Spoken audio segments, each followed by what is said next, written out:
तो वर्कर की एज अगर 50 ईयर्स है और सैलरी उसकी या वेजेस उसकी 15,000 पर मंथ है, तो 50 की एज में उसका फैक्टर हो गया 153.09। अमाउंट कैलकुलेटेड ऑलरेडी है 11,48,175। ये कैलकुलेटेड है, बशर्ते कि बेसिस उसकी 15,000 हो। 46 का मान लिया तो 46 का relevant factor 166.29। Amount of compensation है 12,47,175। 16 है, 18 साल से कम का है,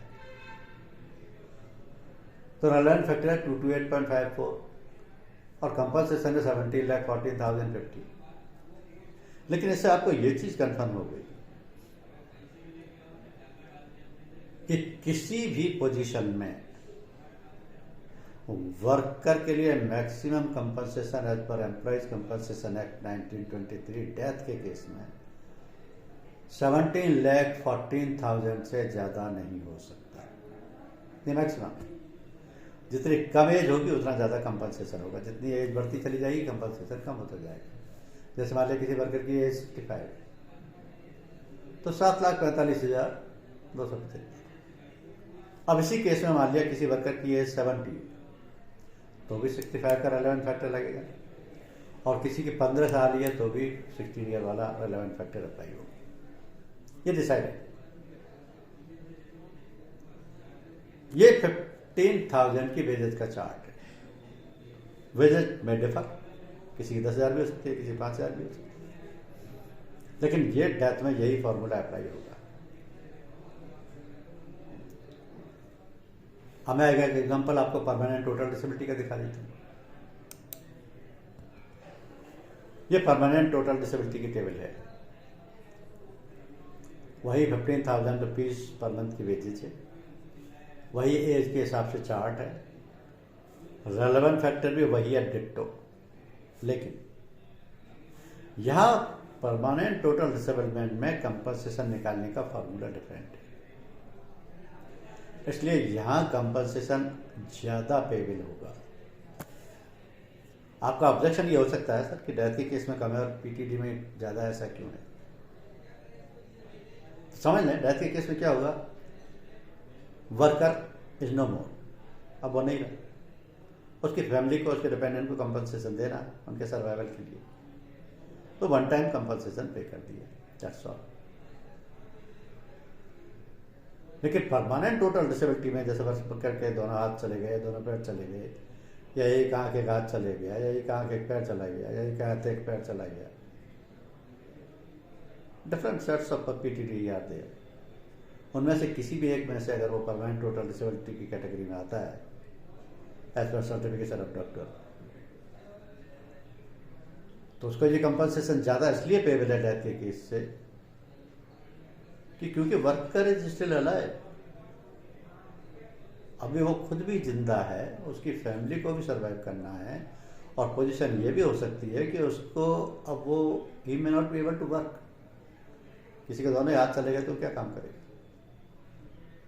तो लायबिलिटी और भी ज्यादा होगी। इसलिए परमानेंट टोटल डिसेबिलिटी के केस में कंपनसेशन डेथ से भी ज्यादा होगा। Relevant factor will be the same according to age, wage could be the same but the percentage will differ. कैसे समझिए, यह डेथ का केस है। अब डेथ के केस में किसी वर्कर को कंपनसेशन देना है, तो उसका फॉर्मूला है 50% of the monthly wages of the deceased, यानी in case of death resulting from injury और the amount of compensation shall be 50% of the monthly wages of the deceased workman multiplied with the relevant factor. जैसे मान लिया उसको 15,000 की wages मिल रही है तो 50% उसका हो गया 7,500, उसको रेलेवेंट फैक्टर से मल्टीप्लाई कर दीजिए, जो अमाउंट आया कंपनसेशन का उसको दे दीजिए। लेकिन अमाउंट किसी भी सूरत में 1,20,000 से कम नहीं होना चाहिए, और होगा भी फॉर्मूले से। यानी मिनिमम कंपनसेशन लिमिट हो गई 1,20,000 और मैक्सिमम हो गई, अभी हमने देखा 16 साल के में 17,14,000। तो दोनों लिमिट फिक्स है डेथ के केस में। कंपनसेशन इन्हीं के बीच में रहेगा, और चाहे वर्कर की एज कुछ भी हो, 15 साल भी हो तो भी, 72 ईयर्स हो तो कंपनसेशन इज पेड। ये डेथ का फॉर्मूला हो गया। परमानेंट टोटल डिसेबलमेंट में क्या होगा? अगर किसी वर्कर का काम करते हुए एक्सीडेंट से कोई परमानेंट टोटल डिसेबिलिटी हो जाती है, डॉक्टर उसको सर्टिफाई कर देता है, तो जो कंपनसेशन का एंटाइटलमेंट है वो होगा 60% of the monthly wages. Death के में 50 था, या 60, 10% ज़्यादा। ये 60% ऑफ द मंथली वेजेस उसके रेलेवेंट फैक्टर से मल्टीप्लाई हो जाएगा। और परमानेंट टोटल डिसेबलमेंट के केस में किसी भी सूरत में कंपनसेशन 1,40,000 से कम नहीं होगा। ये भी डिसाइडेड। तो ये फंडा बहुत क्लियर हो गया कि डेथ का formula 50% of the monthly wages, permanent total disablement का है 60% ऑफ द मंथली वेजेस, और इनको रेलेवेंट फैक्टर से मल्टीप्लाई कर देना।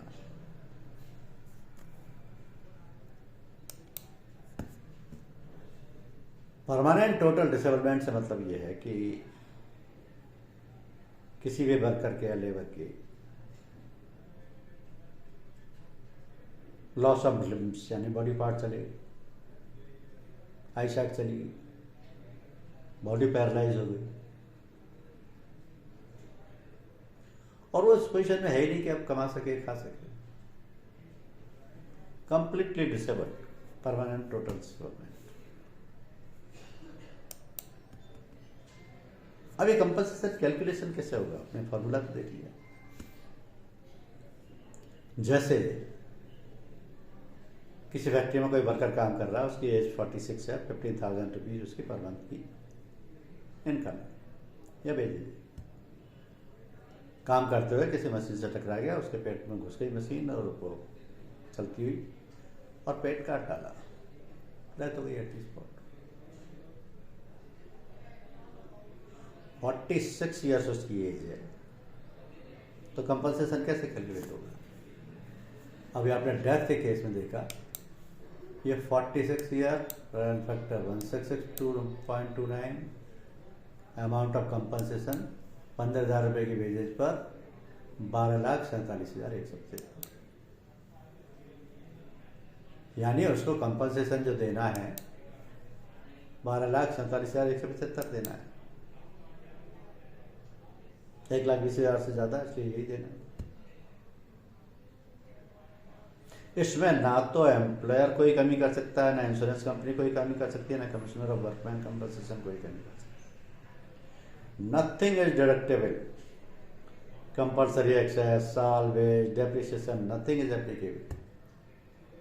ये amount as it is payable है। तो आपने देख लिया, डेथ के केस में मैक्सिमम कंपनसेशन पेएबल इज 17,00,000.14, और परमानेंट टोटल डिसेबलमेंट के केस में है 20,56,860। ये परमानेंट टोटल डिसेबलमेंट की टेबल है। 16 साल की एज में 222.54 इज फैक्टर, एंड 60% के फॉर्मूले से 20,56,860 रुपए का कंपनसेशन पेएबल है।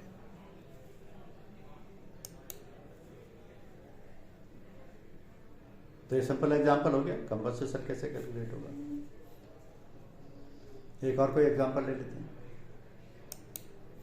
मान लिया कोई छोटा सा एग्जांपल है, आपके घर में ही कोई गार्डनर है या किसी ग्रोसरी शॉप है छोटी सी, उसमें आपने कोई लेबर रख रखा है, 3,000 रुपये पर मंथ दे रहे हैं उसको, या 5,000 दे रहे हैं, 6,000 दे रहे हैं, कुछ भी दे रहे हैं। डेथ हो जाती है उसकी काम करते हुए, तो कैसे कैलकुलेट होगा? 50% ऑफ द मंथली वेजेस, 3,000 दे रहे हैं तो 50% 1,500 रुपये हो गए। एज मान लिया उसकी 30 साल, 30 साल का रेलेवेंट फैक्टर आपने निकाला, टेबल से उठा के आया 207.98, तो आपने 1,500 रुपये को 207.98 से मल्टीप्लाई कर दिया, अमाउंट आया 3,11,970। अब क्योंकि 1,20,000 से ज़्यादा तो ये कंपनसेशन पे करना है, विच एवर इज मोर।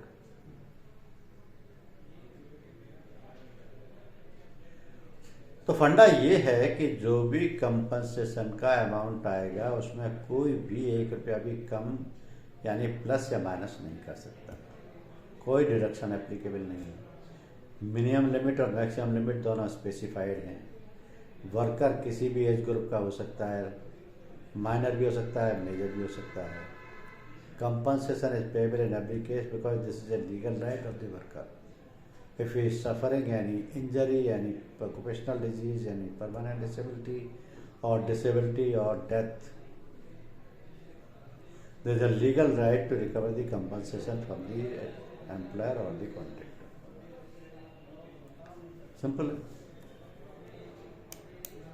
इसी केस में मान लिया उसकी डेथ नहीं, परमानेंट टोटल डिसेबिलिटी होगी, डॉक्टर ने सर्टिफाई किया कि वर्कर तो जिंदा है लेकिन उसके दोनों पैर कट गए, तो क्या होगा? 3,000 रुपये की उसकी वेजेज है, 50% का फॉर्मूला डेथ के लिए, परमानेंट टोटल डिसेबिलिटी के लिए फॉर्मूला हो गया 60%, 60% 3,000 का वो 1,800 रुपये, 1,800 रुपये को 207.98 से मल्टीप्लाई कर दीजिए, उसका कंपनसेशन आ गया। That means 50% का डेथ का फॉर्मूला, 60% का परमानेंट टोटल डिसेबलमेंट का फॉर्मूला, दोनों फिक्स्ड हैं। डेथ के केस में मिनिमम 1,20,000, मैक्सिमम 17,14,000, 50% का वेजेस का फॉर्मूला रेलेवेंट फैक्टर से मल्टीप्लाई करके निकालना है। परमानेंट टोटल डिसेबलमेंट के केस में मिनिमम 1,40,000, मैक्सिमम 20,56,000, 60% का फॉर्मूला रेलेवेंट फैक्टर से मल्टीप्लाई करके कंपनसेशन अमाउंट निकालना। परमानेंट पार्शियल डिसेबलमेंट के केस में जितने % पार्शियल डिसेबिलिटी होगी उसको डॉक्टर सर्टिफाई करेगा, उतने % ही कंपनसेशन पे हो जाएगा। ये पार्शियल डिसेबिलिटी सर्टिफाई करेगा डॉक्टर। टोटल तो सर्कमस्टांसेस में हो सकती है, ये 6 सर्कमस्टांसेस दी हुई है। इनमें से अगर वर्कर को कुछ भी होता है तो उसको 100% कंपनसेशन मिलेगा। 100% इन द सेंस फॉर्मूले से जो कैलकुलेट होके आएगा 60% इंटू रेलेवेंट फैक्टर से। लेकिन ये जो पार्शियल डिसेबलमेंट है, जैसे एक हाथ चला गया या एक आंख की आईसाइट चली गई या एक पैर चला गया या कोई उंगली चली गई या थंब चला गया, एम्प्यूट हो गया बिल्कुल, या लॉस ऑफ स्पीच है, ये पार्शियल डिसेबिलिटी में आ गई। और जितने % पार्शियल डिसेबिलिटी डॉक्टर ने सर्टिफाई कर दी उतने % कंपनसेशन देना है। ये 90% भी हो सकती है, 95% भी हो सकती है, ये 2% भी हो सकती है, 5% भी हो सकती है। ये इसलिए हो सकती है कि उसको बढ़ाने या कम करने की जरूरत नहीं है। जितनी का ट्रीटमेंट हो रहा है डॉक्टर उसको परसेंटेज में प्रिस्क्रिप्शन रिपोर्ट पर लिख रहा है, उतने % कंपनसेशन कैलकुलेट किया जाएगा, उतने पे हो जाएगा। लेकिन इसमें क्या होता है कि कंपनसेशन अगर वर्कर को किसी को कुछ हुआ है तो वर्कर को खुद को या उसकी फैमिली को डायरेक्ट एम्प्लॉयर पे नहीं करता। ऑन द कॉन्ट्रेरी ये कंपनसेशन का cheque commissioner of workman compensation की कोर्ट में जमा करा दिया जाता है, जिसको लेबर कोर्ट भी बोलते हैं। ऐसा करने से क्या होता है कि वहाँ से एक सफिशिएंट प्रूफ ऑफ डिस्चार्ज मिलता है, जिससे कि एम्प्लॉयर की लायबिलिटी खत्म हो जाती है, वरना लायबिलिटी हमेशा आउटस्टैंडिंग रहेगी। अगर टेम्परेरी डिसेबलमेंट के केस में रिकवरेबल है, उसकी डिसेबलमेंट जो भी डिसेबिलिटी हुई है वो रिकवरी हो जाएगी ट्रीटमेंट से, लेकिन वो ट्रीटमेंट कितना लंबा चलता है ये डिपेंड करता है। कंपनसेशन तो जितने परसेंट होता है उतने परसेंट ही मिलेगा टेम्परेरी का। लेकिन ये टेम्परेरी डिसेबिलिटी के केस में भी जो कंपनसेशन होगा वो 25% of the monthly wages of the employ होगा। डेथ में 50%, परमानेंट टोटल डिसेबिलिटी में 60%, यहाँ 25%, क्योंकि रिकवरेबल है।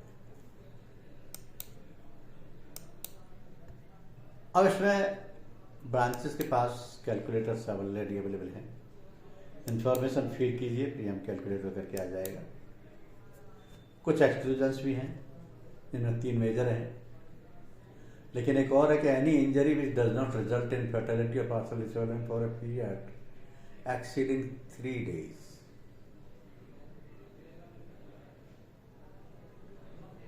first 3 days of the disablement where the total disablement is less than 28 days, 28 दिन से कम का अगर कोई टोटल डिसेबलमेंट है उसमें से 3 दिन का काट करके बाकी 25 दिन का पे कर दिया जाएगा। बाकी ये छोड़िए, पार्सल डिसेबलमेंट की केस है। असली इसके एक्सक्लूजन है wilful disobedience, influence of drink and drug, wilful removal of disregard of safety guards. इन तीनों को मैं आपको एक्सप्लेन करता हूँ। ये 3D क्या है देखिए। अगर कोई वर्कर ड्रिंक्स और ड्रग्स के इन्फ्लुएंस में है, नशे पत्ते में काम कर रहा है, एक्सीडेंट होना तो बाउंड, तो एम्प्लॉयर या इंश्योरेंस कंपनी उस केस में क्लेम नहीं पे करेगी, इंश्योरेंस कंपनी पे नहीं करेगी। अगर उसने विलफुल्ली किसी ऑर्डर को डिसोबे किया है, जैसे उसको काम तो दिया था अकाउंटिंग का, कर गया वर्कर मशीन्स पे काम करने चला गया, अनस्किल्ड वर्कर है, लग गई, कट गया हाथ, तो डिसोबीडियंस। इस केस में भी एम्प्लॉयर कंपनसेशन देने से इनकार कर दिया, इंश्योरेंस कंपनी विल नॉट पे द क्लेम। वर्कर्स को सेफ्टी डिवाइसेस दिए जाते हैं, जैसे आपने देखा होगा माइंस में वर्कर्स को हेलमेट विद टॉर्च दिया जाता है, ग्लव्स दिए जाते हैं, एंकल बूट दिए जाते हैं, जैकेट्स दिए जाते हैं। अगर वो सेफ्टी डिवाइसेस यूज नहीं कर रहा है, अपनी जान को खुद ही जोखिम में डाल रहा है, तो इंश्योरेंस कंपनी में डिनाई दिखेगा। और एक अगर वर्कर की काम करते हुए किसी भी एक्सीडेंट के बिना कोई नेचुरल डेथ हो जाती है, तो भी ये पॉलिसी कंपनसेशन पे नहीं करेगी, क्योंकि this is a natural death, there is no accident. ये तो कभी भी किसी की भी कहीं भी हो सकती है। एक नॉर्मल सा क्वेश्चन आपके सामने आएगा कि अगर एम्प्लॉयर ने ग्रुप पर्सनल एक्सीडेंट पॉलिसी ले रखी है और उसमें कंपनसेशन मिल चुका है, इसके बावजूद भी क्या वर्कमैन कंपनसेशन पॉलिसी में कंपनसेशन पे करना जरूरी है? और the worker is still entitled to claim under the WC policy of the employer? The answer is yes, क्योंकि पीए का जो इंश्योरेंस है दैट इज एब्सोल्युटली वॉलंटरी, और प्रीमियम निकालने का तरीका पर्सनल एक्सीडेंट पॉलिसी का, चाहे वो ग्रुप की या इंडिविजुअल की, बिल्कुल अलग होता है। प्रीमियम निकालने का तरीका भी अलग है, क्लेम निकालने का तरीका भी अलग है, पॉलिसी का कवरेज भी अलग है, क्योंकि वो पॉलिसी 24/7 ओवर एप्लीकेबल होती है। उसका वर्ल्ड वाइड कवरेज होता है, दुनिया में कहीं भी चला जाए तो भी एक्सीडेंटल रिस्क कवर है। तो पॉलिसी एकदम डिफरेंट है ग्रुप पर्सनल एक्सीडेंट।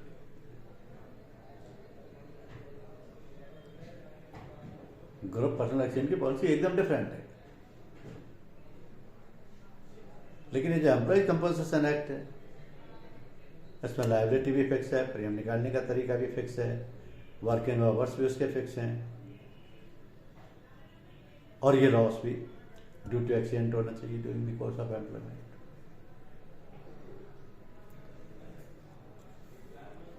तो पीए का भी अगर उसको मिल गया है, still he has the legal right to recover the amount from the employer for the injury और डिसेबिलिटी। अब कुछ प्रपोजल्स पर आप काम नहीं करेंगे कि वो डिक्लाइन लिस्ट में है। जैसे कोई वर्कर बहुत हाइट पे काम कर रहा हो, कोई मेटल फॉर्जेज या फाउंडेशन में काम कर रहा हो, किसी ऐसे एरिया में काम कर रहा हो which is surrounded by the waters, किसी ब्लास्टिंग और टनलिंग वाले एरिया में काम कर रहा हो, या कोई केमिकल इंडस्ट्री में काम कर रहा हो, या जहाँ ऑलरेडी ESI पॉलिसी दे रखी है, तो इनको आपको एम्प्लॉय कंपनसेशन इंश्योरेंस पॉलिसी देने की जरूरत है। क्लेम की सूरत में आपकी मोरल रिस्पॉन्सिबिलिटी बनती है कि आप कस्टमर को हेल्प करें, उनको ये डॉक्यूमेंट्स एडवाइस कर दें कि claim form, medical certificate, wage statement, proof of age, ये सब रिक्वायर्ड है। ये डॉक्यूमेंट्स आपको क्लेम के टाइम पे देने होंगे। और अगर कोई परमानेंट टोटल डिसेबिलिटी का केस है या पार्शियल डिसेबिलिटी का केस है,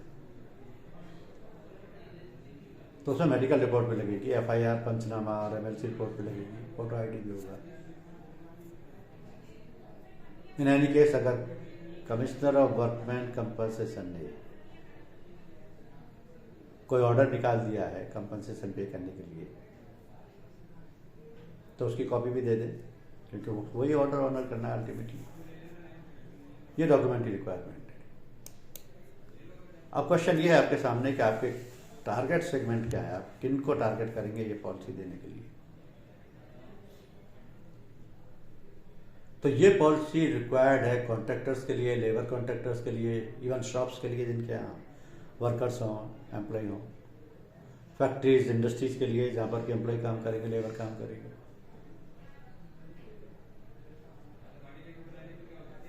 इवन लेबर एसोसिएशन भी ले सकती हैं, फैक्ट्री इंस्पेक्टर्स भी ले सकते हैं।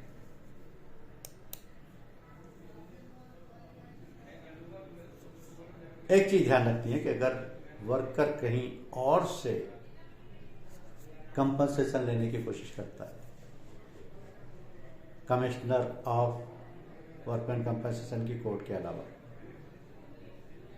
तो उस केस में इस एक्ट के प्रोविजन अप्लाई नहीं होंगे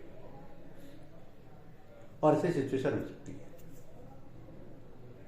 क्योंकि जैसे किसी बस का कंडक्टर है, किसी ट्रैक्टर का ड्राइवर है, उसके साथ कोई इंजरी हो गई, डेथ या डिसेबिलिटी हो गई, तो उनकी लायबिलिटी मोटर व्हीकल एक्ट में कवर्ड होगी।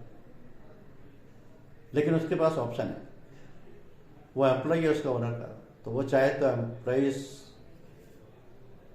की एसेस से कंपनसेशन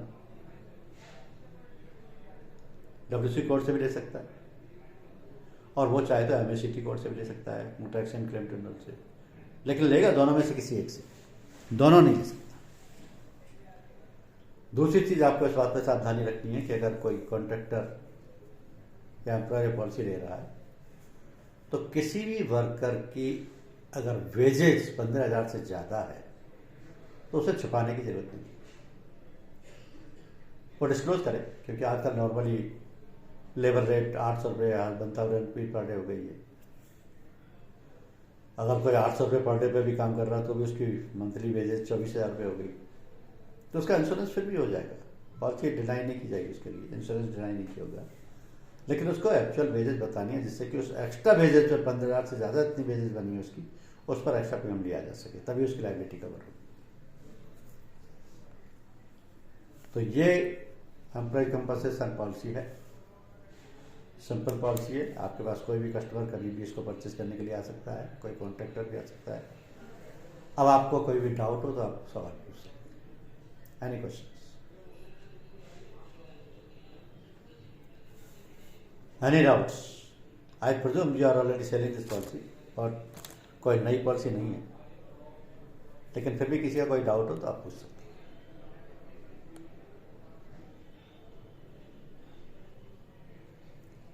हैं। It's okay with all?